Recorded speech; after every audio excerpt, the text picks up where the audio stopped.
नारायण मेरे प्रिय दोस्तों, मैं एस्ट्रो प्लस यूट्यूब चैनल से मनीष रंजन जी श्रीमद् भागवत गीता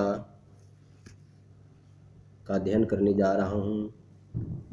जो अध्याय 1 से शुरू कर रहा हूँ। कुरुक्षेत्र के युद्ध स्थल में सैन्य निरीक्षण।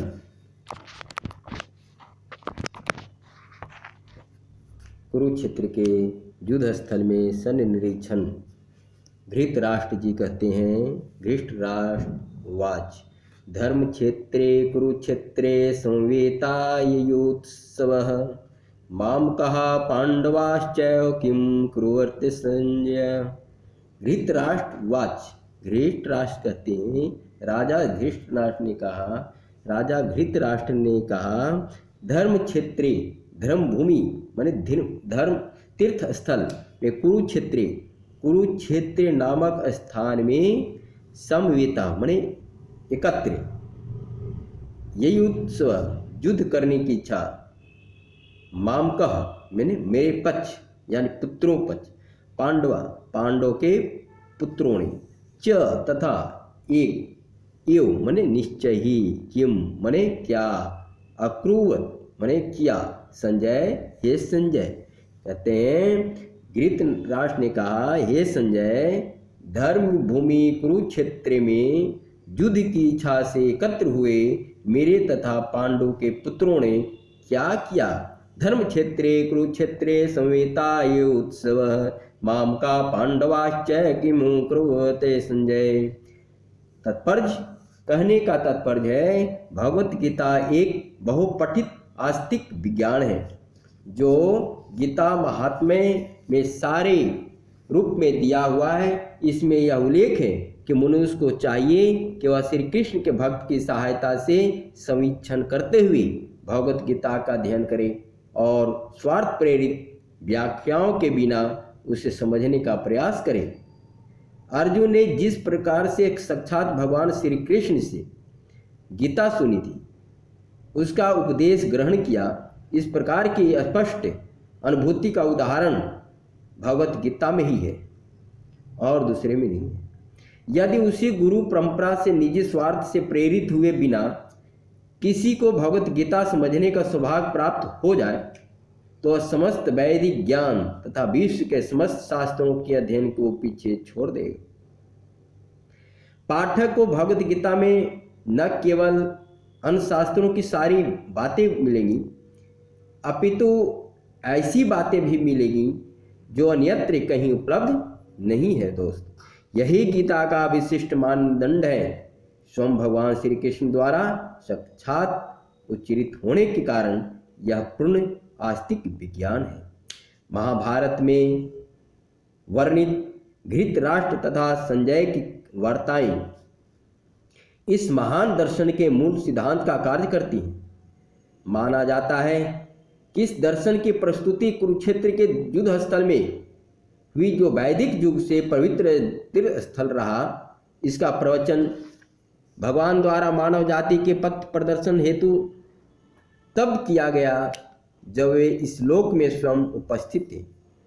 धर्म क्षेत्र शब्द सार्थक है क्योंकि कुरुक्षेत्र के युद्ध स्थल में अर्जुन के पक्ष में श्री भगवान स्वयं उपस्थित थे। कौरवों का पिता धृतराष्ट्र अपने पुत्रों की विजय की संभावना के विषय में अत्यधिक संदिग्ध था। अतः इसी संदेह के कारण उसने अपने सचिव से पूछा, उन्होंने क्या किया। वह आश्वस्त था कि उसके पुत्र तथा उसके छोटे भाई पांडु के पुत्र कुरुक्षेत्र के युद्ध भूमि में निर्णयात्मक संग्राम के लिए एकत्र हुए हैं। फिर भी उसकी जिज्ञासा सार्थक है। वह नहीं चाहता था कि भाइयों में कोई समझौता हो, अतः वह युद्ध भूमि में अपने पुत्रों की नियति भावी के विषय में आश्वस्त होना चाह रहा था, क्योंकि इस युद्ध को कुरुक्षेत्र में लड़ा जाना था। इसका उल्लेख वेदों में स्वर्ग के निवासियों के लिए भी तीर्थ स्थल के रूप में हुआ है। धृतराष्ट्र अत्यंत भयभीत था। इस पवित्र स्थल का युद्ध के परिणाम पर न जाने कैसा प्रभाव पड़े।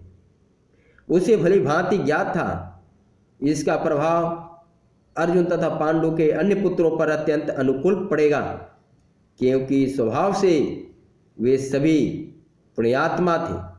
संजय श्री व्यास का शिष्य था, अतः उनकी कृपा से संजय धृतराष्ट्र के कक्ष में बैठे बैठे कुरुक्षेत्र के युद्ध स्थल का दर्शन कर सकता था। इसीलिए धृतराष्ट्र ने उससे युद्ध स्थल की स्थिति के विषय में पूछा। पांडव तथा धृतराष्ट्र के पुत्र दोनों ही एक वंश से संबंधित हैं, किंतु वहां पर धृतराष्ट्र के वाक्य से उसके मनोभाव प्रकट होते हैं। उसने जानबूझकर अपने पुत्रों को कुरु कहा और पांडु के पुत्रों को वंश के उत्तराधिकारी से विलग कर दिया। इस तरह पांडु के पुत्रों अर्थात अपने भतीजों के साथ धृतराष्ट्र की विशिष्ट मन स्थिति समझी जा सकती है।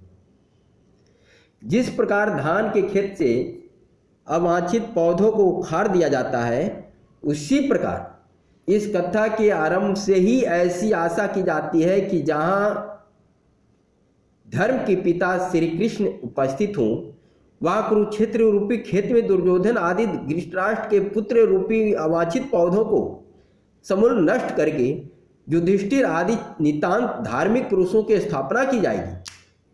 यहाँ धर्म क्षेत्र तथा कुरुक्षेत्र शब्दों की उनके ऐतिहासिक तथा वैदिक महत्ता के अतिरिक्त यही सार्थकता है।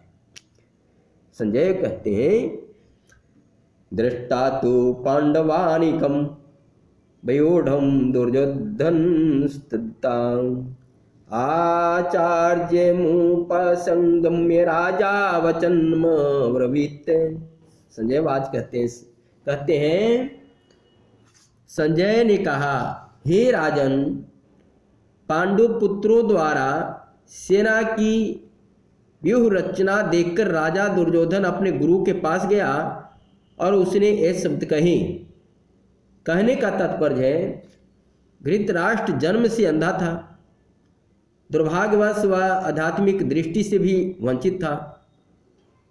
वह यह भी जानता था कि उसी के समान उसके पुत्र भी धर्म के मामले में अंधे हैं, और उसे विश्वास था कि पांडवों के साथ कभी भी समझौता नहीं कर पाएंगे, क्योंकि पांचों पांडव जन्म से ही पवित्र थे। फिर भी उसे तीर्थ स्थान के प्रभाव के विषय में संदेह था। इसीलिए संजय युद्ध भूमि की स्थिति के विषय में उसके प्रश्न के मंतव्य को समझ गया और यत वह निराश राजा को प्रोत्साहित करना चाह रहा था। उसने उसे विश्वास दिलाया कि उसके पुत्र पवित्र स्थान के प्रभाव में आकर किसी प्रकार का समझौता करने नहीं जा रहे हैं। उसने राजा को बताया कि उसका पुत्र दुर्योधन पांडवों की सेना को देखकर तुरंत अपने सेनापति द्रोणाचार्य को वास्तविक स्थिति से अवगत कराने कहा। यद्यपि दुर्योधन को राजा कहकर संबोधित किया गया, तो भी स्थिति की गंभीरता के कारण उसे सेनापति के पास जाना पड़ा। अतः दुर्योधन राजनीतिज्ञ बनने के लिए सर्वथा उपयुक्त था, किंतु जब उसने पांडवों की व्यूह रचना देखी तो उसका यह कूटनीतिक व्यवहार उसके भय को छिपा न पाया। पश्येतं पांडव पुत्राणामाचार्यं हतिं चमुं वयोढ़ं द्रौपद पुत्रेण शिष्येण धीमता। कहता है, पश्य मने देखिए, एताम इस पांडु पुत्राणाम पुत्रों की, पांडवों के पुत्रों की, आचार्य यानी हे आचार्य, महतिम मतलब विशाल, चमुम यानी सेना को, व्योढ़ाम व्यवस्थित, द्रुपद पुत्रेण माने द्रुपद के पुत्र द्वारा, तो तुम्हारे शिष्य माने शिष्य द्वारा, धीमता अत्यंत बुद्धिमान। कहता है, पश्येतं पांडु पुत्राणामाचार्य महतिं चमुं व्योढ़ं द्रुपद पुत्रेण तो शिष्येण धीमता। देखिए, कहते हैं, हे आचार्य, पांडु पुत्रों के विशाल सेना को देखें, जिसे आपके बुद्धिमान शिष्य द्रुपद के पुत्र ने इतने कौशल से व्यवस्थित किया है। कहने का तात्पर्य है परम राजनीतिज्ञ दुर्योधन महान ब्राह्मण सेनापति द्रोणाचार्य के दोषों को इंगित करना चाहता था।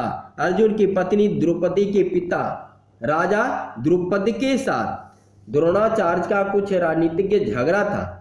इस झगड़े के फलस्वरूप द्रुपद ने एक महान यज्ञ संपन्न किया था, जिससे उसे एक ऐसा पुत्र प्राप्त होने का वरदान मिला जो द्रोणाचार्य का वध कर सके। द्रोणाचार्य इसे भली भांति जानता था, किंतु जब द्रुपद का पुत्र धृष्टद्युम्न ने युद्ध शिक्षा के लिए उसको सौंपा गया तो द्रोणाचार्य को उसे अपने सारे सैनिक रहस्य प्रदान करने में कोई झिझक नहीं हुई।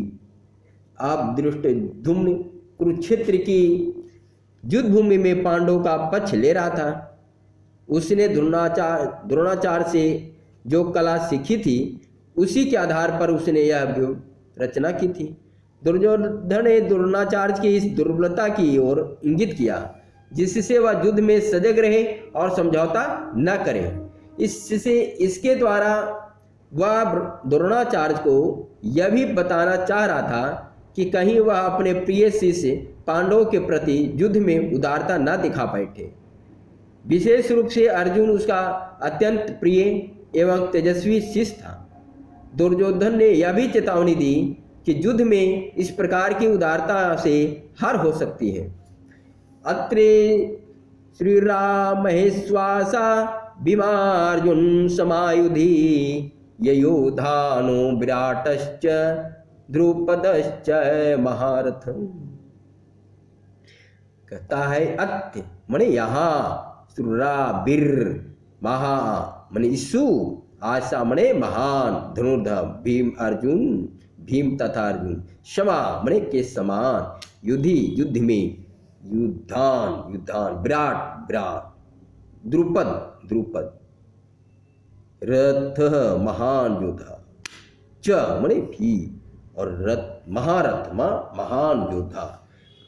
अत्रे सुरा महेश्वासा भीमार्जुन समायुधि ययोधानो विराटश्च द्रुपदश्च महारथ। इस सेना में भीम तथा अर्जुन के समान युद्ध करने वाले अनेक वीर धनुर्धर हैं, यथा महारथी ययुधान विराट तथा द्रुपद। कहने का तात्पर्य है यद्यपि युद्ध कला में द्रोणाचार्य की महान शक्ति के समक्ष धृष्टद्युम्न महत्वपूर्ण बाधक नहीं था, किंतु ऐसे अनेक योद्धा थे जिनसे भय था। दुर्योधन इन्हें विजय पक्ष में अत्यंत बाधक बताता है, क्योंकि इनसे प्रत्येक योद्धा भीम तथा अर्जुन के समान दुर्जय था। उसे भीम तथा अर्जुन के बल का ज्ञान था, इसलिए वह अन्यों की तुलना इन दोनों से करता है।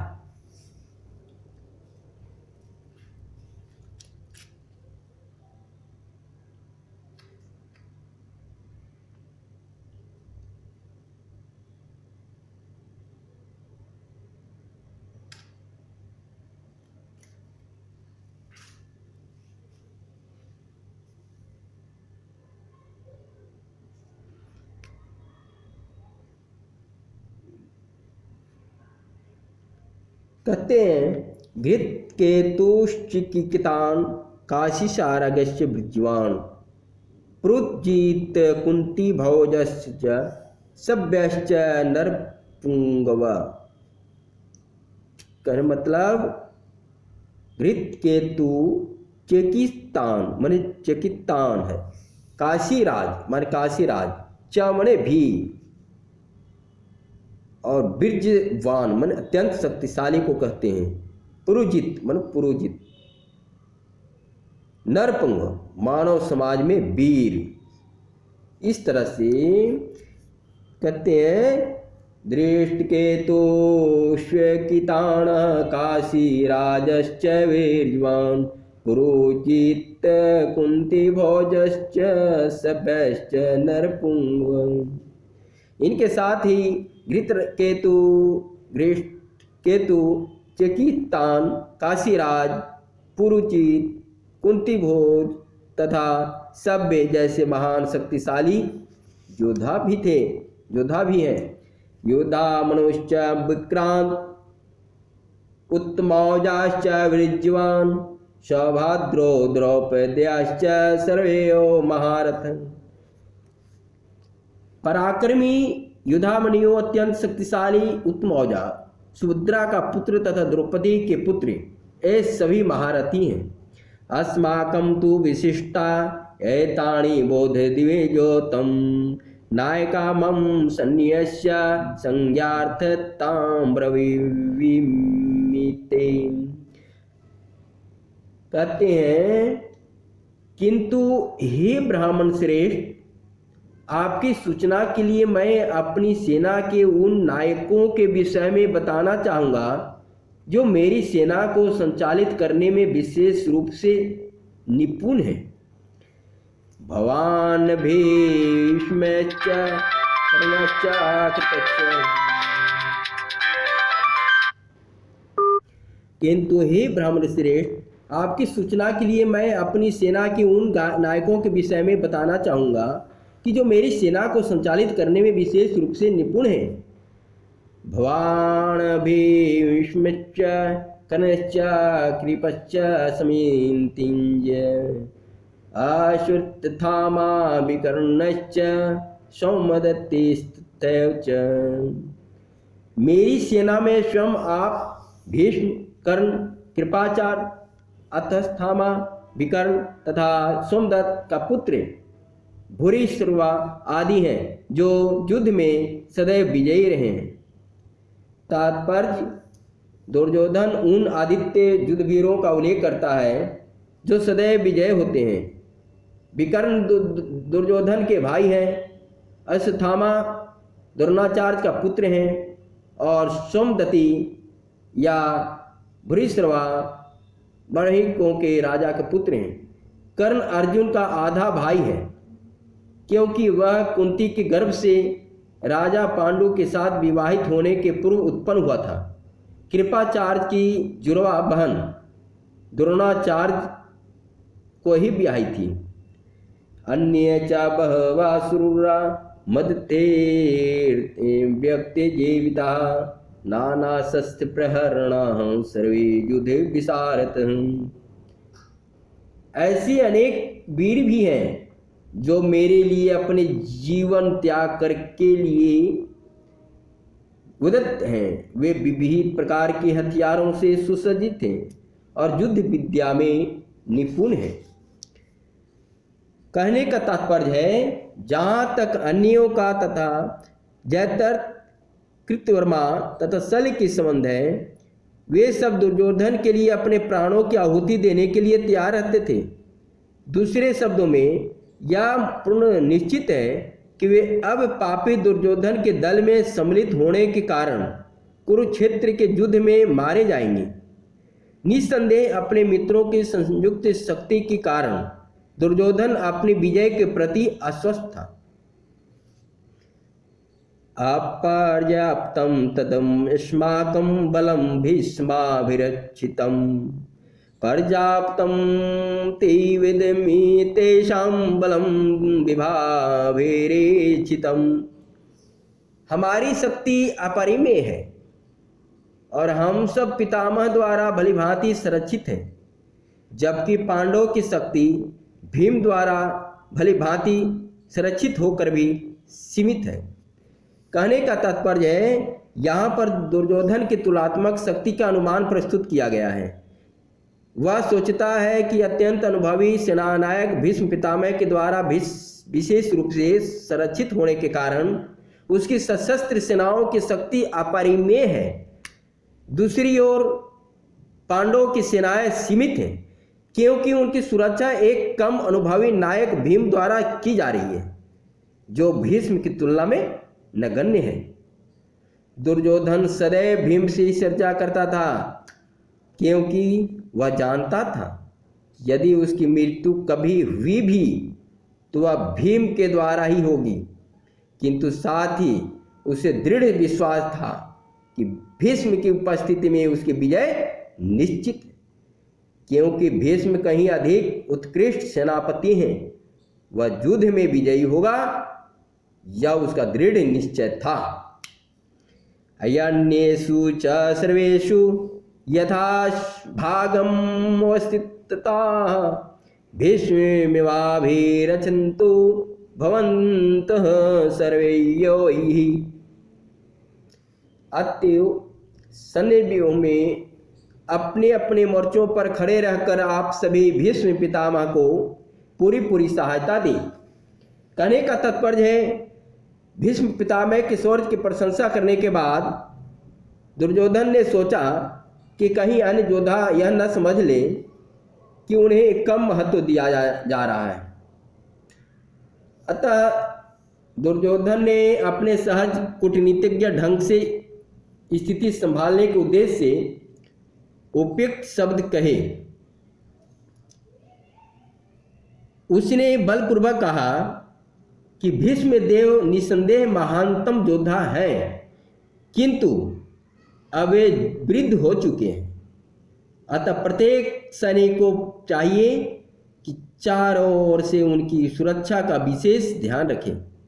हो सकता है कि वे किसी एक दिशा में युद्ध करने में लग जाएं और शत्रु इस व्यवस्था का लाभ उठा लें। अतः यह आवश्यक है कि अन्य योद्धा मोर्चों पर अपनी अपनी स्थिति पर अडिग रहें और शत्रु को व्यूह न तोड़ने दें। दुर्योधन को पूर्ण विश्वास था कि कुरुओं की विजय भीष्मदेव की उपस्थिति पर निर्भर है। उसे युद्ध में भीष्मदेव तथा द्रोणाचार्य के पूर्ण सहयोग की आशा थी, क्योंकि वह अच्छी तरह जानता था कि इन दोनों ने उस समय एक शब्द भी नहीं कहा था जब अर्जुन की पत्नी द्रौपदी की असहायावस्था में भरी सभा में नग्न किया जा रहा था और जब उसने उनसे न्याय की भीख मांगी थी, यह जानते हुए भी कि इन दोनों सेनापतियों के मन में पांडवों के लिए स्नेह था। दुर्योधन की आशा थी कि वे इस स्नेह को उसी तरह त्याग देंगे जिस तरह उन्होंने धूतक्रीड़ा के अवसर पर किया था। तस्य संजन्य हर्ष्य कुरु विरिधा पितामहो सिंहनादम विंध्यो संगय प्रतापवान। तस्य मुनि उसका संजनयन बढ़ाते हुए हर्ष्यम मने हर्ष, कुरु वृद्धा कुरु वंश के वयोवृद्ध भीष्म, पितामह मने पितामह जिसको बाबा कहते, सिंहनादम मने सिंह की सिंह गर्जना, विनाद मने गरज कर, उच्च सर्वासी मने उच्च आवासी, शंख शंख, दधमौ मने बजाया, शंख बजाया, प्रतापवान मने बलशाली। तस्य संजन्य हर्षम कुरु वीर्धा पितामह सिंहनादम विन्देवर्च शंखे दधमो प्रतापवान। अब सुनिए, तो कुरु वंशम के वयोवृद्ध परम प्रतापी एवं वृद्ध पितामह ने सिंह गर्जना की सी ध्वनि करने वाले अपने संग को उच्च स्वर से बजाया, जिसने दुर्योधन को हर्ष हुआ। कहने का तात्पर्य है, कुरु वंश के वयोवृद्ध पितामह अपने पौत्र दुर्योधन का मनोभाव जान गए और उसके प्रति अपने स्वाभाविक दयावश उन्होंने उसे प्रसन्न करने के लिए अत्यंत उच्च स्वर से अपना शंख बजाया, जो उनकी सिंह के समान स्थिति के अनुरूप था। अप्रत्यक्ष रूप में शंख के द्वारा प्रतिकारात्मक ढंग से उन्होंने अपने हताश पौत्र दुर्योधन को बता दिया कि उन्हें युद्ध में विजय की आशा नहीं है, क्योंकि दूसरे पक्ष में साक्षात भगवान श्री कृष्ण हैं। फिर भी युद्ध का मार्गदर्शन करना उनका कर्तव्य था और इस संभव में वे कोई कसर नहीं रखेंगे। तथा संकाश्च भेयर्च पनवाणको मुखा सह सवाभन्त्यन्त सशब्देस्तु मूलो अभवत्। तत् मने तत्पश्चात, शंका मने शंख, च मने भी, भीर्ज मने बड़े बड़े ढोल नगारे, च मने तथा, पन्नो अन्नक मने ढोल तथा मृदंग, गो मने गौमुख मने गौमुख, श्रृंग, सहसा चाणक, सहसा मतलब अचानक, एव मने निश्चय ही, अभ्यंत एक साथ बजाए गए, सह वह शब्द, समेत स्वर, तुमुल कोलाहल पूर्ण, अभवत मने हो गया। तथा शंकाश्च भैर्यश्च पन्वान गोमुखः, सहसवाभ्याहन्यन्त शब्देस्तु मूलो अभवत्। तत्पश्चात शंख नगारे बिगुल तुरही तथा सिंह सहसा एक साथ बज उठे। वह समेत स्वर अत्यंत कोलाहल पूर्ण था। तथा श्रेतैर्ये युक्ते महति स्यंदने स्थितौ, माधव पांडवश्च दिव्य शंख प्रद्युम्नतु। दूसरी ओर से श्वेत घोड़ों द्वारा खींचे जाने वाले विशाल रथ पर आसीन कृष्ण तथा अर्जुन ने अपने अपने दिव्य शंख बजाए। कहने का तात्पर्य है, भीष्म देव द्वारा बजाए गए शंख की तुलना में कृष्ण तथा अर्जुन के शंखों को दिव्य कहा गया। दिव्य शंखों के नाद से यह सूचित हो रहा था कि दूसरे पक्ष की विजय की कोई आशा नहीं थी, क्योंकि कृष्ण पांडव के पक्ष में थे। जयस्तु पांडुपुत्राणम यशा पछे जनार्दन। जय सदा पांडु के पुत्र जय सो की होती है, क्योंकि भगवान कृष्ण उनके साथ हैं, और जहाँ जहाँ भगवान विद्यमान हैं वहीं वहीं लक्ष्मी भी रहती हैं, क्योंकि वे अपने पति के बिना नहीं रह सकती।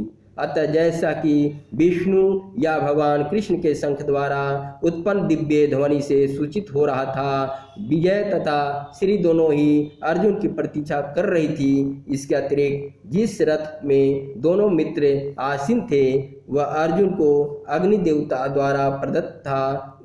इससे सूचित हो रहा था कि तीनों लोकों में जहाँ कहीं भी यह जाएगा वहाँ विजय निश्चित है। पांचजन्यम ऋषिकेशु देवदत्तं धनंजय, पांडवं धम्म महाशंकं शिवीं कर्मा वृकोदर। भगवान कृष्ण ने अपना पंचजन्य शंख बजाया। अर्जुन ने देवदत्त शंख तथा अति भोजी एवं अति मानवीय कार्य करने वाले भीम ने पांड नामक भयंकर शंख बजाया। इस श्लोक में श्री कृष्ण को ऋषिकेश कहा गया। इसलिए कहा गया क्योंकि वे ही समस्त इंद्रियों के स्वामी हैं। सारे जीव उनके भिन्नांश हैं, अतः जीवों की इंद्रियां भी उनकी इंद्रियों के अंश हैं। क्योंकि निर्वेश से स्वादि जीवों के इंद्रियों का कारण बताने में असमर्थ हैं, इसलिए वे जीवों को इंद्रिय रहित या निर्विशेष कहने के लिए उत्सुक रहते हैं। भगवान समस्त जीवों के हृदय में स्थित होकर उनकी इंद्रियों का निर्देशन करते हैं।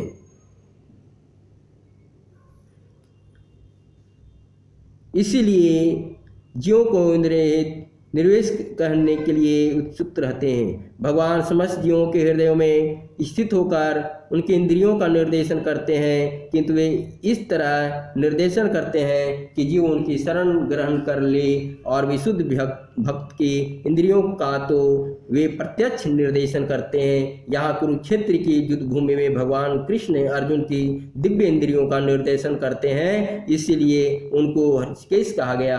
भगवान के विविध कार्यों के अनुसार उनके भिन्न भिन्न नाम हैं। उदाहरण के तौर पर इनका एक नाम मधुसूदन है। क्यों? क्योंकि उन्होंने मधु नाम के असुर को मारा था। वे गौ तथा इंद्रियों को आनंद देने के कारण गोविंद कहलाए हैं। वासुदेव के पुत्र होने के कारण इनका नाम वासुदेव है। देवकी को माता रूप में स्वीकार करने के कारण इनका नाम देवकी नंदन है। वृंदावन में यशोदा के साथ बाल लीलाएं करने के कारण ये यशोदानंदन है। अपने मित्र अर्जुन का सारथी बनने के कारण पार्थ सारथी हैं। इसी प्रकार उनका एक नाम ऋषिकेश है, क्योंकि उन्होंने कुरुक्षेत्र के युद्ध स्थल में अर्जुन का निर्देशन किया। इस श्लोक में अर्जुन को धनंजय कहा गया। क्यों? क्योंकि जब इनके बड़े भाई को विभिन्न जगह संपन्न करने के लिए धन की आवश्यकता हुई थी तो उसे प्राप्त करने में उन्होंने सहायता की थी। इसी प्रकार भीम वृकोदर कहलाते हैं, क्योंकि जैसे वे अधिक खाते हैं उसी प्रकार अति मानवीय कार्य करने वाले हैं, जैसे हैं हिडिंबासुर का वध। अतः पांडवों के पक्ष में श्री कृष्ण इत्यादि विभिन्न व्यक्तियों द्वारा विशेष प्रकार के शंखों का बजाया जाना युद्ध करने वाले सैनिकों के लिए अत्यंत प्रेरणाप्रद था। विपक्ष में ऐसा कुछ न था, न तो परम निदेशक भगवान कृष्ण थे, न ही भाग्य की देवी श्री थी। अतः युद्ध में उनकी पराजय पूर्ण निश्चित थी। शंखों की ध्वनि मानो यही संदेश दे रही थी। अनंत विजयम राजा कुंती पुत्रो युधिष्ठिर नकुलः सहदेवश्च सुगोष्मणि पुष्पकम् काश्यश्च परमेश्वरः शिखंडी च महारथ गृष्टेदुदुम विभ्राटश्च सात्विकेश्व पराजितः द्रौपदेयाश्च सुराश्च पृथिवीपति सौभद्रश्च महाबाहु शंखानंदमो पृथक पृथक। हे राजन, कुंती पुत्र राजा युधिष्ठिर ने अपना अनंत विजय नामक शंख बजाया तथा नकुल और सहदेव ने सुघोष एवं मणिपुष्पक शंख बजाए। महान धनुर्धर काशीराज, परम योद्धा शिखंडी, धृष्टद्युम्न, विराट, अजय, सात्विक, द्रौपदी के पुत्र, सुभद्रा के महाबाहु पुत्र आदि सबों ने अपने अपने शंख बजाए।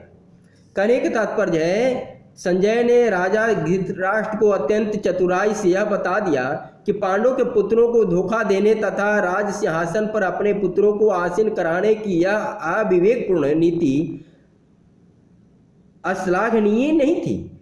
लक्षणों से पहले से ही यह सूचित हो रहा था कि इस महायुद्ध में सारा कुरुवंश मारा जाएगा। भीष्म पितामह से लेकर अभिमन्यु तथा अन्य पुत्रों तथा विश्व के अनेक देशों के राजाओं समेत उपस्थित सारे के सारे लोगों का विनाश निश्चित था। यह सारी दुर्घटना राजा धृतराष्ट्र के कारण होने जा रही थी, क्योंकि उसने अपने पुत्रों को कूटनीति को प्रोत्साहन दिया था। स घोषो द्रार्ते राष्ट्राणं हृदयानि व्यदतारे नभश्च पृथिव्यां चैत्रमुल्लो अभनुनानाद्यन्। इन विभिन्न शंखों की ध्वनि कोलाहलपूर्ण बन गई, जो आकाश तथा पृथ्वी को शब्दायमान करती हुई धृतराष्ट्र के पुत्रों के हृदयों को विदीर्ण करने लगी। इस विशिष्ट श्लोक में कहा गया है कि पांडव पक्ष के शंखनाद में से धृतराष्ट्र के पुत्रों के हृदय विदीर्ण हो गए। इसका कारण स्वयं पांडव और भगवान कृष्ण में उनका विश्वास है। परमेश्वर की शरण ग्रहण करने वाले को किसी प्रकार का भय नहीं रह जाता, चाहे वह कितनी भी विपत्ति में क्यों न हो। अत्यव्यवस्थितान्द्रदा धृतराष्ट्रान् किंपिध्वज प्रवृते शस्त्र संपाते धनुरुधगमय पांडव हर्षिकेशं तदा वाक्यमिदमाह महीपते। उस समय हनुमान से अंकित ध्वजा लगे रथ पर आसीन पांडुपुत्र अर्जुन अपना धनुष उठाकर तीर चलाने के लिए उद्यत हुआ। हे राजन, धृतराष्ट्र के पुत्रों को व्यूह में खड़ा देखकर अर्जुन ने श्री कृष्ण से ये वचन कहे। युद्ध आरंभ होने ही वाला था। उपयुक्त कथन से ज्ञात होता है पांडवों की सेना की अप्रत्याशित व्यवस्था से धृतराष्ट्र के पुत्र बहुत कुछ निरुत्साहित थे, क्योंकि युद्ध भूमि में पांडवों का निर्देशन भगवान कृष्ण के आदेशानुसार हो रहा था। अर्जुन के ध्वजा पर हनुमान का चिन्ह भी विजय का सूचक है, क्योंकि हनुमान ने राम तथा रावण युद्ध में राम की सहायता की थी, जिससे राम विजयी हुए थे। इस समय अर्जुन की सहायता के लिए उनके रथ पर राम तथा हनुमान दोनों उपस्थित थे। भगवान कृष्ण साक्षात राम हैं, जहाँ भी राम रहते हैं वहाँ उनके नित्य सेवक हनुमान होता है तथा उनकी नित्य संगनी वैभव की देवी सीता उपस्थित रहती हैं। अतः अर्जुन के लिए किसी भी शत्रु से भय का कोई कारण नहीं था। इससे भी अधिक इंद्रियों के स्वामी भगवान कृष्ण निर्देश देने के लिए साक्षात उपस्थित हैं। इस प्रकार अर्जुन को युद्ध करने के मामले में सारा सत्परामर्श प्राप्त था। ऐसी स्थितियों में जिनकी व्यवस्था भगवान ने अपने शाश्वत भक्त के लिए की थी, निश्चित विजय के लक्षण स्पष्ट थे। तो अर्जुन कहते हैं, अर्जुनवाद सैन्योरुभयोर्मध्ये रथमं स्थापये मया चैवित् यावद्वेतान्निरीक्ष्य अहं युयुद्धिदु कामान् वास्तितान् कर्मय सा युद्धेऽभ्यामस्मिन् समुद्र में। अर्जुन ने कहा, हे अद्वैत, कृपा करके मेरा रथ दोनों सेनाओं के बीच ले चलें, जिससे मैं यहाँ उपस्थित युद्ध की अभिलाषा रखने वालों को और शस्त्रों की इस महान परीक्षा में जिनसे मुझे संघर्ष करना है उन्हें देख सकूं। यद्यपि श्री कृष्ण साक्षात श्री भगवान हैं, किंतु वे अहेतु की कृपावश अपने मित्र की सेवा में लगे हुए थे। अपने भक्तों पर स्नेह दिखाने में कभी नहीं चूकते, इसलिए अर्जुन ने उन्हें अच्युत कहा है। सारथी रूप में उन्होंने अर्जुन की आज्ञा का पालन करना था। उन्होंने इसमें कोई संकोच नहीं किया। उन्हें अच्युत कहकर संबोधित किया गया है। उन्होंने अपने भक्त का सारथी पद स्वीकार किया था, किंतु उससे उनकी परम स्थिति अक्षुण्ण बनी रही। प्रत्येक परिस्थिति में वे इंद्रियों के स्वामी श्री भगवान ऋषिकेश हैं। भगवान तथा उनके सेवक का संबंध अत्यंत मधुर एवं दिव्य होता है। सेवक स्वामी की सेवा करने के लिए सदैव उद्यत रहता है और भगवान भी भक्त की कुछ न कुछ सेवा करने की कोशिश में रहते हैं। वे इसमें विशेष आनंद का अनुभव करते हैं। स्वयं आज्ञादाता न बने, अपितु उनके शुद्ध भक्त उन्हें आज्ञा दें। चूँकि वे स्वामी हैं, सभी लोग उनके आज्ञा पालक हैं, उनके ऊपर उनके आज्ञा देने वाले कोई नहीं है। किंतु जब वे देखते हैं कि उनका शुद्ध भक्त आज्ञा दे रहा है तो उन्हें दिव्य आनंद मिलता है। यद्यपि वे समस्त परिस्थितियों में अच्युत रहने वाले हैं। भगवान का शुद्ध भक्त होने के कारण अर्जुन को अपने बंधु बांधवों से युद्ध करने की तनिक भी इच्छा न थी, किंतु दुर्योधन द्वारा शांतिपूर्ण समझौता न करके हठ धर्मिता पर उतारू होने के कारण उसे युद्ध भूमि में आना पड़ा। अतः वह यह जानने के लिए अत्यंत उत्सुक था कि युद्ध भूमि में कौन कौन से अग्रणी व्यक्ति उपस्थित हैं। यद्यपि युद्ध भूमि में शांति प्रयासों का कोई प्रश्न नहीं उठता, तो भी वह उन्हें फिर से देखना चाह रहा था और यह देखना चाह रहा था कि इस अवांछित युद्ध पर किस हद तक तुले हुए हैं।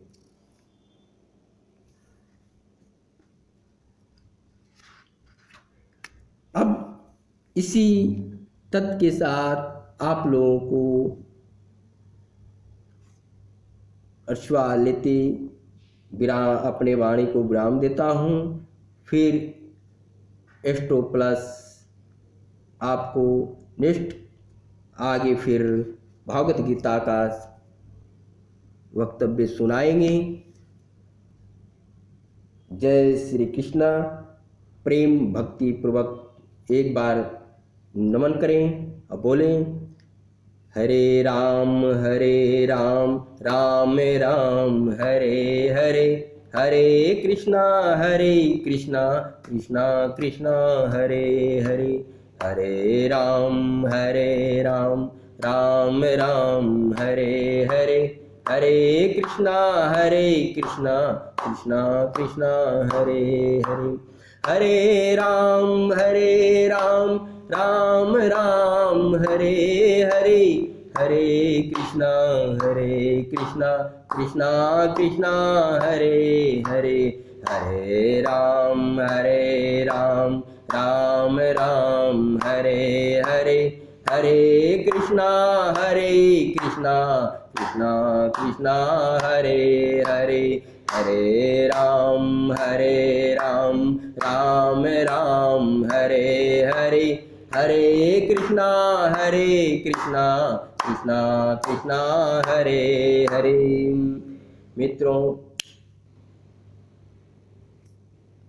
यह श्लोक जहाँ भी हो,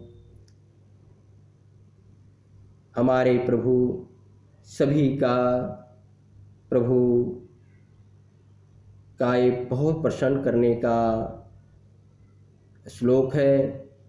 इन्हें हमेशा श्रद्धापूर्वक भजते रहें और भगवान का आशीर्वाद लेते रहें।